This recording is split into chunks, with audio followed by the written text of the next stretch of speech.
Praise the lord. దేవుని నామానికి మహిమ కలుగును గాక. ఏ దినమున దేవుని వాక్యాన్ని ధ్యానిద్దాం. కీర్తనల గ్రంథం 25వ కీర్తన, దావీదు రాసిన కీర్తన 4వ వాక్యాన్ని చదివి ధ్యానిద్దాం.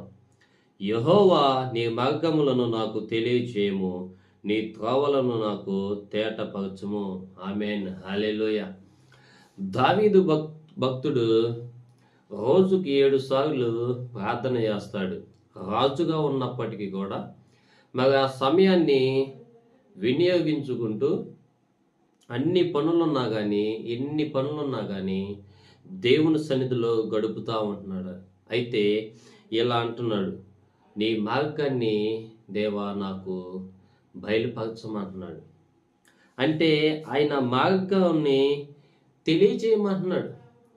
ఈ రోజుల్లో చాలామంది దేవుని మార్గాన్ని, అయ్యా నీ మార్గాన్ని నాకు తెలియచేయి, నీ మార్గంలో నేను నడుస్తాను ప్రభువా అని అంటల్లా. ఈ లోకంలో పడి వెళ్ళిపోతున్నారు. లోకంలో ఉన్న మార్గాలను వెతుకుతున్నారు, సోర్స్ను వెతుక్కుంటున్నారు.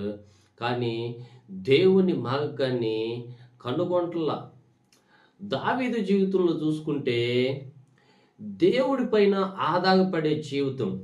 అంటే ఇక్కడ ఇంగ్లీష్లో ఉంటుంది, make me to know your ways O Lord, teach me అని ఉంటుంది. అంటే నువ్వు నాకు ఉపదేశం చెప్పు, ఉపదేశించు, అంటే నీ మార్గాలు నాకు చెప్పు ప్రభువా అంటున్నాడు. అంటే నీ వాక్యాన్ని వినిపించు, నేను వినాలి, తేటపరచు అని దావీదు భక్తుడు అంటున్నాడు అనమాట.